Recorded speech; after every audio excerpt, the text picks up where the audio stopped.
La Central Deportiva. Continuamos en el aire de Cadena 3 en el 101.7 del dial, más voces que se van sumando a estas charlas de cuarentena en el aire de Cadena 3. Lo vamos a saludar a Mario Nicasio Sanabria, hombre que dejara una huella imposible de olvidar en Unión, en Newell's Old Boys, en Boca Juniors como jugador y de también un extenso recorrido como entrenador, incluyendo al Tatengue, allá por 1998. Mario querido, un gusto realmente poder saludarlo. Nicolás May, Matías Arrieta por Cadena 3, ¿cómo le va? ¿Qué tal? ¿Cómo le va? Buenos días, un gusto conversar con ustedes. Igualmente, Mario, ¿cómo anda? ¿Dónde se encuentra? Acá en cuarentena, como hace 7 meses, en la capital, en Buenos Aires. Mario, le hago una pregunta. ¿A quién extraña más? ¿Al Sanabria jugador o al Sanabria entrenador en este tiempo de cuarentena sin poder realizar las actividades que habitualmente lleva a cabo? No, sin ninguna duda que de estas 2 etapas que uno tiene en su carrera, me quedo con la de jugador, por supuesto. Es más gratificante, es decir, vos peleás por lo tuyo ahí adentro de la cancha. El trabajo de entrenador es como con mucha más impotencia, ¿no? Es decir, vos ves que las cosas están sucediendo y no podés entrar a solucionarlas.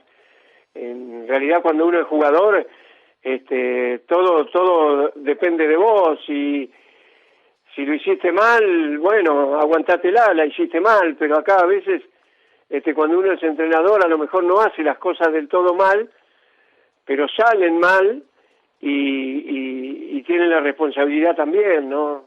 Si me das a elegir a mí y me decís, si tendrías que volver en tu vida hacia atrás, ¿qué elegirías? Y te elegiría ser jugador de fútbol, sin ninguna duda.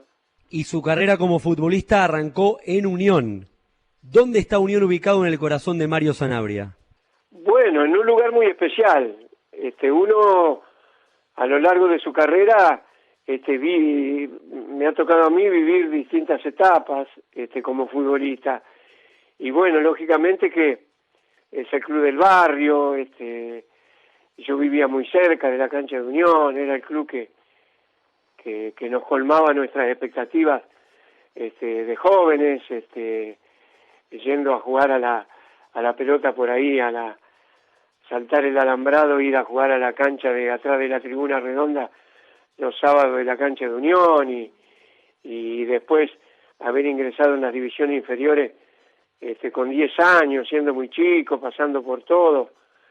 Eso es una etapa importante, sin ninguna duda. Después vinieron otras, cuando uno ya fue creciendo y tenía otra edad que son, bueno, vaya, muy recordadas también por uno, sin ninguna duda, ¿no? Pero lo de Unión, por ser el club del inicio de la ciudad de uno, es muy especial, sin ninguna duda. Mario, ¿cómo le va? Matías Arrieta, un gusto saludarlo. ¿Qué tal? ¿Cómo andás? Muy bien. Se puso camisetas muy pesadas, de mucha historia, la de Unión, la de Newell's, la de Boca, ni hablar la de la selección argentina. Le pregunto por la de Unión en comparación con esas otras, el hecho de todo lo que contó, de toda la previa a llegar a ser jugador profesional de Unión de Santa Fe, de todo lo que significaba Unión en su vida, en su si se quiere, en su infancia o en ese pibe de barrio, ¿hacía que tenga más presión ser jugador de Unión en esa época o más pesado fueron otras camisetas? Sí, yo creo que por aquella época había mucha responsabilidad pero menos presión, es decir, no estaba todo tan globalizado como hoy día donde uno por cualquier cosa que hace se siente vigilado o cuestionado.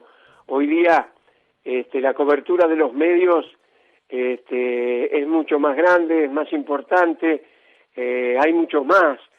A lo mejor en la época que jugamos nosotros había en ese momento en Santa Fe una radio o dos, claro, y un diario o dos. Entonces la gente que cubría los entrenamientos era a lo mejor una persona y iba al entrenamiento el día que hacíamos fútbol, porque era el día que salía el equipo, que iba a jugar el domingo, y entonces estaba la novedad de decirle a la gente: Unión el domingo a formar con fulano. pero después no había nadie. Hoy día no, hoy día la cobertura es durante todo el tiempo, mucho más periodismo, mucho más redes, mucho más llegada. Claro. Entonces eso genera una presión extra, porque tiene al mundo, al mundo del hincha mucho más pendiente de lo que va a suceder. Y esto con los años fue aumentando, entonces por ahí las presiones de otros lados, más allá de las competencias, hace que se le dé mayor importancia. De hecho, Mario, antes se daba mucho o no mucho, pero había varios casos de jugadores que jugaban en Colón y después jugaban en Unión o viceversa y no había tanto escándalo, o incluso después pudieron volver al club de origen como entrenador y nadie le pasó una factura por haber vestido la otra camiseta.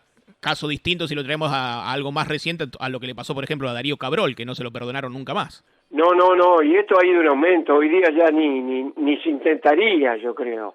Ni se intentaría, pero mira, yo te voy a decir una cosa. Cuando yo voy a Newell's Old Boys en el año 70, voy de la mano de Miguel Antonio Juárez. ¿Por qué Miguel Antonio Juárez? Porque él había sido compañero mío, ya estaba en el final de su carrera, cuando ganamos el primer ascenso con Unión en el año 66.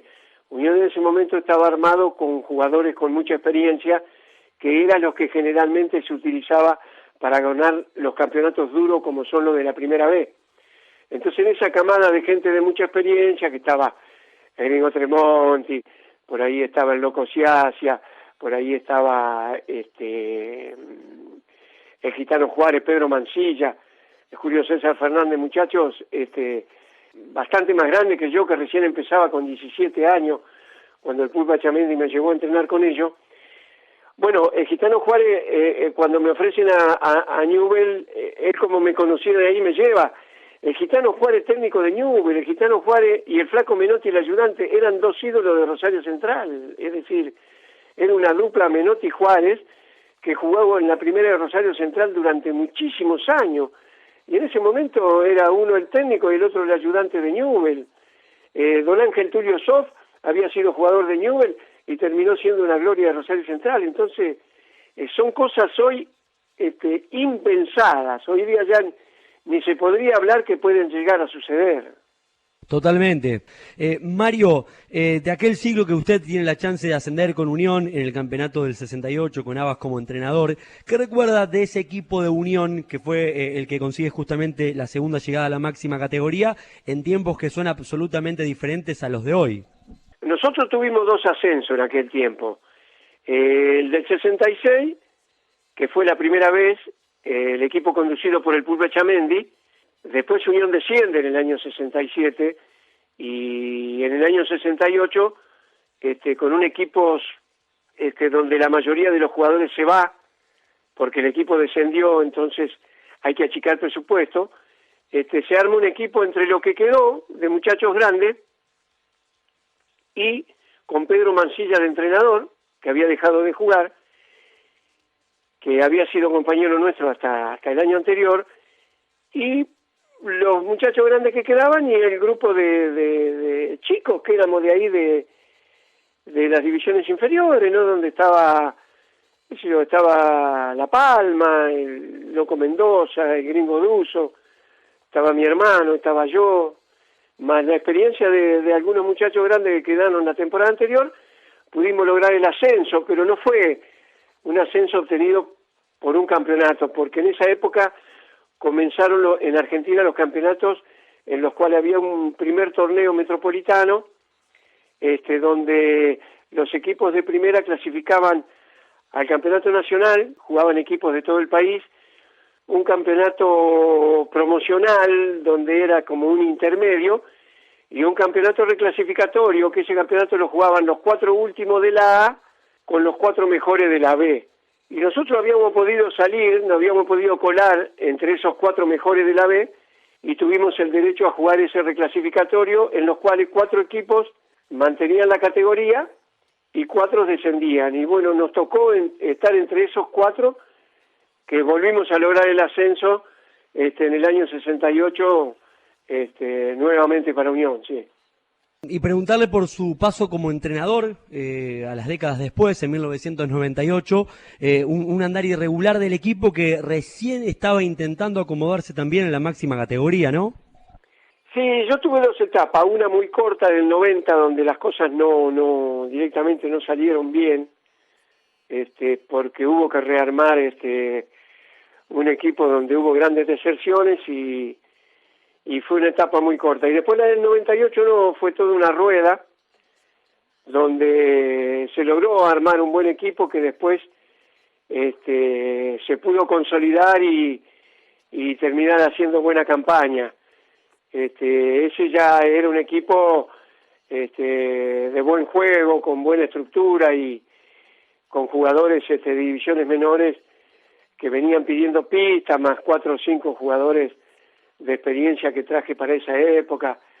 El caso del arquero Caballero, de Trota, de Moner, adelante Gijena, que si bien era un chico, y después estaba el Cari Noriega, un venezolano que nos dio buenos resultados. Bueno, y el resto eran todos muchachos de ahí de Unión, que algunos promocionados y otros que ya estaban jugando en la temporada anterior, como el caso de, no sé, de Darío Cabrol, de Mendoza, de Vera, de Trujé, Chanito Cárdenas, bueno, los que recuerdo más de ese momento, ¿no?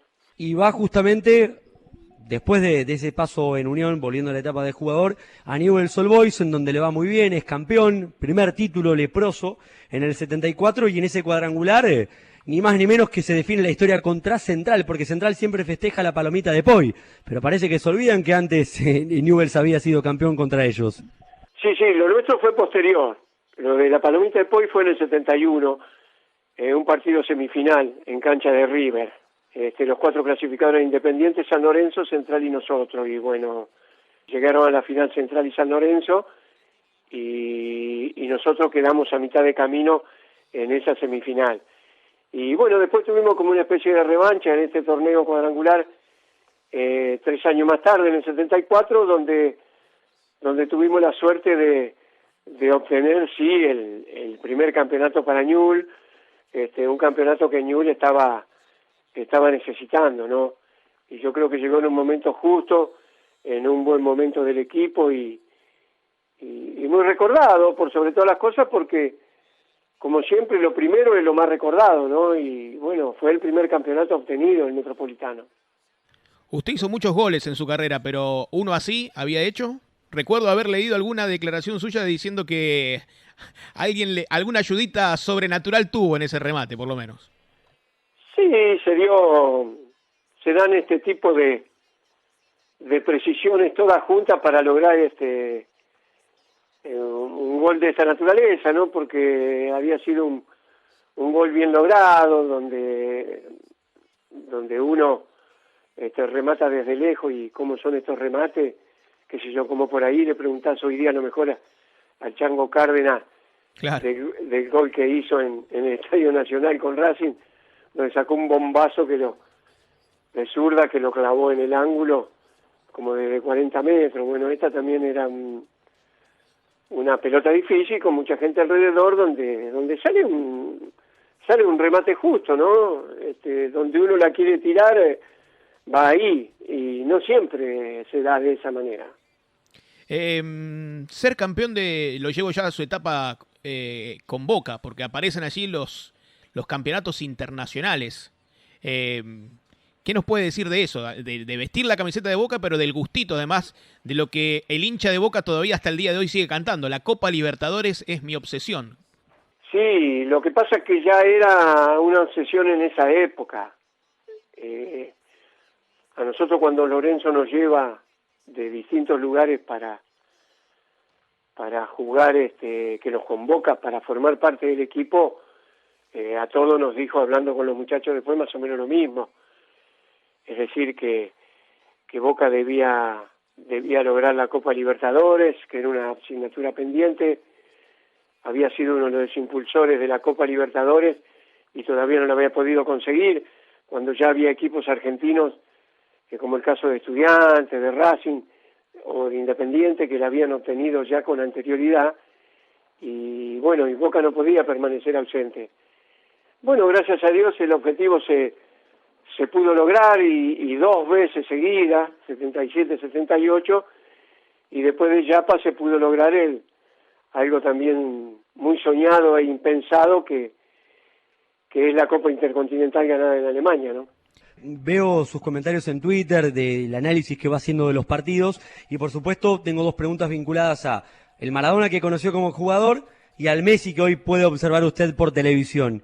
¿Dónde encuentra diferencias y similitudes, si me puede hacer un resumen? Los dos son excepcionales, es decir, Maradona fue excepcional. Maradona fue una maravilla. Fue un jugador estupendo que por algo es lo que es todavía hoy en Argentina. Era un jugador único. Ahora yo creo que Messi también lo es, sin ninguna duda. Por ahí lo de Messi por momentos cuestionamos o no, pero lo que debemos recordar que de acuerdo a las épocas, a Messi lo vemos mucho más. Maradona por ahí lo veíamos en algún partido, en la selección por supuesto siempre, y después algunos partidos de Nápoli que lo daban algún domingo. A Messi lo vemos siempre, lo vemos que en la Copa del Rey, que en el torneo español, que en la Champions, que en la selección argentina, que esto. Entonces, por ahí está como un jugador con los ojos mucho más puestos. Yo no me gusta la idea de comparar uno con otro. Yo creo que los dos son excepcionales, uno en su época y otro ahora han sido los mejores del mundo. Y bueno, como siempre digo yo, hay una lista de mejores jugadores del mundo que cada uno tiene la suya, pero hay una coincidencia general sobre 5 jugadores y que la gran mayoría opina que sí, que son los mejores del mundo. De esos 5, 3 son argentinos y yo creo que tenemos que estar orgullosos de ellos. Tenemos que estar orgullosos de Di Stéfano, de Maradona, de Messi y los otros 2 que también la gente piensa que fueron los mejores del mundo, son Pelé y Cruyff. Yo coincido con ellos. Yo creo que puede haber alguno por ahí, pero yo creo que los 5, al menos de lo que yo vi, son los 5 mejores jugadores del mundo. Y 3 son nuestros, que no es poco. Mario, díganos algo de la selección argentina. ¿Cómo vio este arranque, este camino a Qatar? Con esta particularidad que tenemos de un cuerpo técnico que, claro, va revalidando sus créditos partido a partido después de cómo se dio su llegada, algo inédita en la manera a estar al frente del plantel albiceleste. Yo tengo mucha esperanza, tengo mucha confianza, tengo mucha fe. Yo creo que la selección argentina, lo que le falta encontrar todavía es una buena sincronización. Donde todavía no está el equipo titular es en el arquero y los 4 defensores, pero yo creo que el medio de la cancha va a ser Palacio, Paredes y De Paul, y adelante va a ser Messi, Lautaro y Ocampo. Yo creo que eso es casi inamovible. Yo creo que eso ya está casi decidido. Donde hay que encontrar es una buena línea de fondo, un arquero que se consolide. Todos son muy buenos, individualmente los arqueros que hay, los 4 o 5, son espectaculares todos, habrá que elegir el mejor, y después los defensores individualmente son muy buenos cada uno. Lo que pasa que, como todos sabemos, las defensas son las que llevan mayor trabajo, ¿no? Porque lo demás son indicaciones cuando vos tenés la pelota. Es decir, vos tenés la pelota, a los volantes y a los delanteros, hace esto y lo otro. A los defensores lo que hay que tratar de ubicar es decirle qué es lo que tienen que hacer cuando el rival tiene la pelota, ¿no? Entonces, eso lleva tiempo. Las defensas siempre llegan más tiempo que los volantes, que armar un medio campo y los ataques. Mario, en este ciclo de entrevistas en la Central Deportiva pasaron muchas figuras, como decía Nicolás, entre ellas el bichi Claudio Borghi. Le soy sincero, muchos hablaron de usted, porque usted le ha puesto el ojo a muchos cuando eran pibes y después se han transformado en grandes futbolistas y se lo han agradecido en este ciclo de entrevistas. Pero uno de los que más recientemente habló de usted fue el bichi Borghi desde Chile y esto decía. Yo fui a a Unión porque Marito Sanabria era el técnico y yo había tenido el gusto de ser el compañero del Argentino Junior y él me protegía mucho, yo era muy pibito y viste antiguamente cuando los pibes subíamos al primer equipo nos mataban a patadas y más si jugabas bien, viste, como diciendo me va a sacar el puesto así que mejor me cuido y Marito me cuidaba mucho, me decía negrito, ni siquiera bichi me decía. Y bueno, cuando él asume en Unión, me llama por teléfono y me da esta propuesta. Dice, ¿te gustaría venir, Vichy? Digo, pero Mario, ¿cómo no voy a ir? Así que fuimos al Tatengue y la pasamos bastante bien. Parte de lo que decía Luigi Borghi me hizo acordar a algo que también contó Leopoldo Jacinto Luque de la selección del 78. Después finalmente Diego no quedó, Maradona no quedó en ese listado final para el Mundial, pero contaba que en las prácticas se turnaban Pasarela y Gallego para atenderlo a Diego y que Luque era el que salía a defenderlo. Y parece que Borghi se acuerda de usted como su protector también en las prácticas. Sí, es verdad, era muy chiquito, lo traían los jueves para hacer fútbol. Y bueno, viste cómo son en aquella época los pibes cuando vos lo traes a entrenar con la primera, que vienen con vergüenza, viste, están... Yo creo que ni al vestuario dejaba como el bolsito ahí al lado al lado de ahí del arco y venía, se vestía, se sacaba la ropa y se ponía, venían él, me acuerdo que eran él y el Checho Batista. El Checho Batista también venía, lo traían para hacer fútbol con nosotros. Y eran tremendos, ¿viste? El Checho Batista ya se notaba en ese momento el tipo de jugador que iba a ser, no se te comía una mague. Vos te ponías con la pelota delante de él, y se paraba él con las patas largas esa que tiene, ¿viste? Y vos le hacías 1000 amagues que lo gameteaba para acá, para allá, él ni se movía, y cuando dabas el pase para ir a buscar la pared, hacía tac, y la cortaba, tenía un timing tremendo, y fue lo que lo caracterizó a lo largo de su carrera. Y el Vichy lo volvía loco, el Vichy iba y jugaba como jugó después, tiraba caño, metía rabona, se frenaba en una baldosa, arrancaba para acá, para el otro lado. Lógicamente que la reacción de los jugadores primero no les gusta, ¿viste? Lo primero que hacen le tiran cada patada que lo maten, ¿viste? Y bueno, y yo lo agarraba a los muchachos de vuelta y digo, pará, no le tiré hacia el pibe, a ver si no lo jodé, tal.